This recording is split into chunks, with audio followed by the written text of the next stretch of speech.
à toutes et tous. Aujourd'hui, nous allons présenter les résultats de travaux sur la période de la Renaissance, au tournant des années 1500.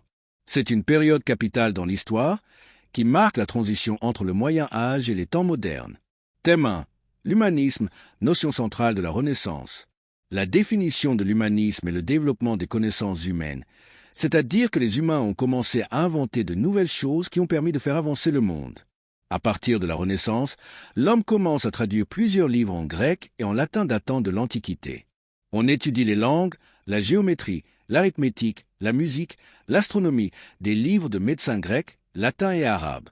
L'humanisme débute en Italie puis s'étend en Belgique, en France, en Allemagne et en Espagne. Les grandes villes telles que Madrid, Paris ou encore Anvers ont une place importante dans le développement de l'art. Au XVe, l'imprimeur allemand Gutenberg a créé les premiers systèmes d'imprimerie métallique mobile et interchangeable. Nous avons maintenant la possibilité d'imprimer des exemplaires d'un même document plus vite. Grâce à cela, les connaissances sont plus accessibles. Thème 2. Érasme, une figure de l'humanisme en Europe.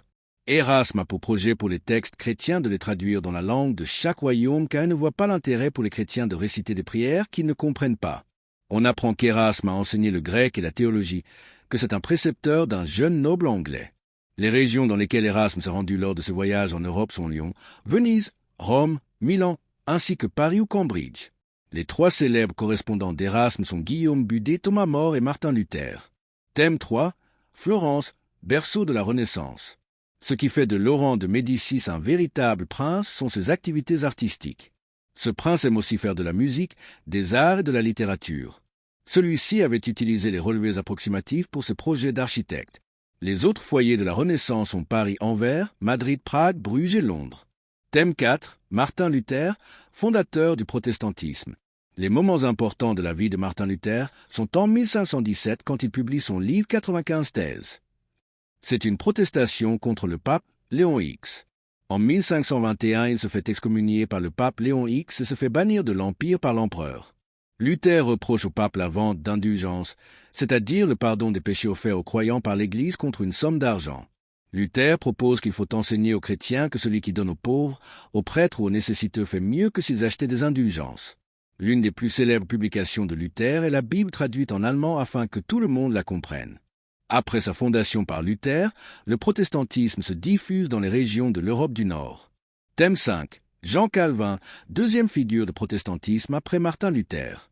Martin Luther a inventé le protestantisme. Jean Calvin a suivi l'idée de Luther. La foi protestante doit se baser sur le Nouveau Testament d'après Calvin. La prédestination, toujours selon Calvin, c'est le fait que Dieu décide au préalable quelles âmes sont destinées à l'enfer ou au paradis. Elles sont prédestinées à leur sort. Les habitants de Genève sont soumis aux règles strictes de Calvin comme se coucher à 21h et ne pas se déguiser. Thème 6. Les guerres de religion en Europe, protestants contre catholiques.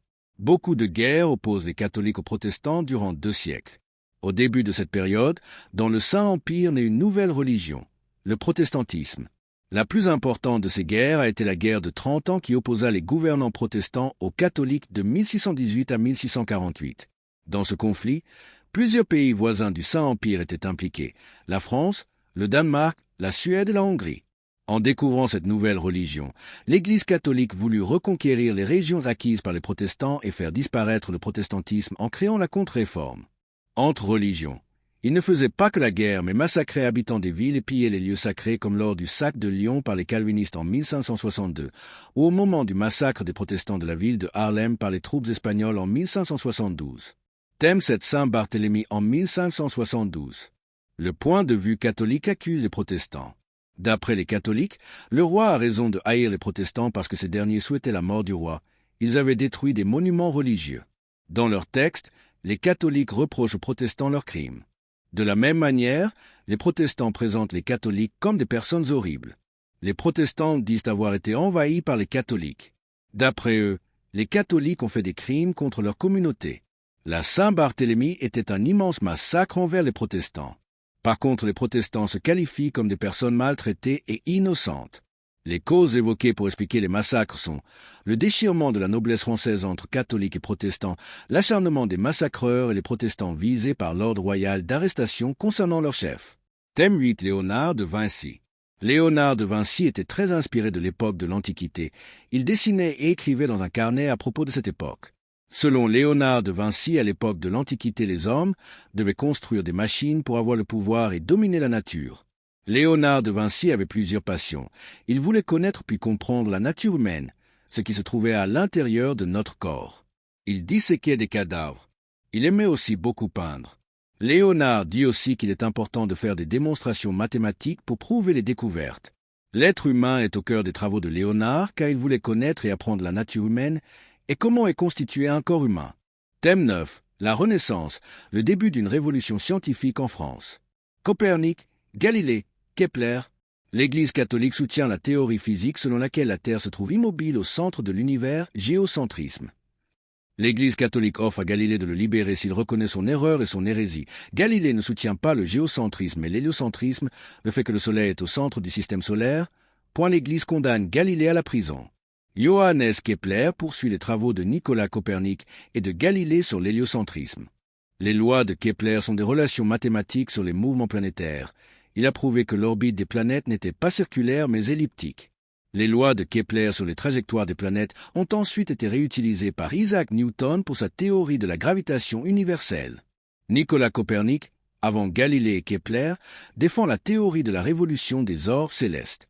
Cette théorie consiste à démontrer que la Terre tourne autour de son axe et autour du Soleil. Il pouvait être rejeté à la Renaissance, car avant Copernic, c'était la théorie du géocentrisme qui était crue. Merci d'avoir suivi cette vidéo et à bientôt pour une prochaine vidéo. Merci également au logiciel Clipchamp et à la synthèse vocale qui ont évité un long travail d'enregistrement.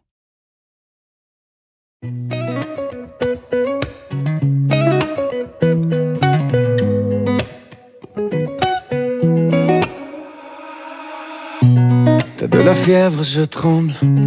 Devant tes lèvres, il me semble que je fais bien de me taire.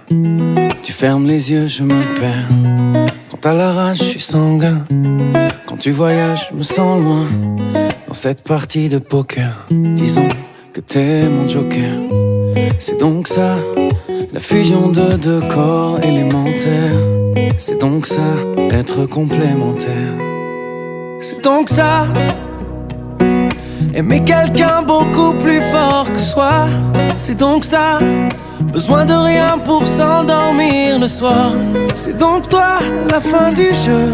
Ils sont beaux nos échanges, au point qu'on pourrait vivre avec un cœur pour deux.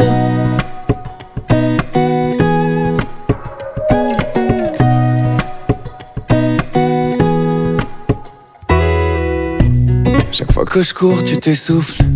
J'appelle au secours et tu souffres. La vie me pique, ça te fait mal.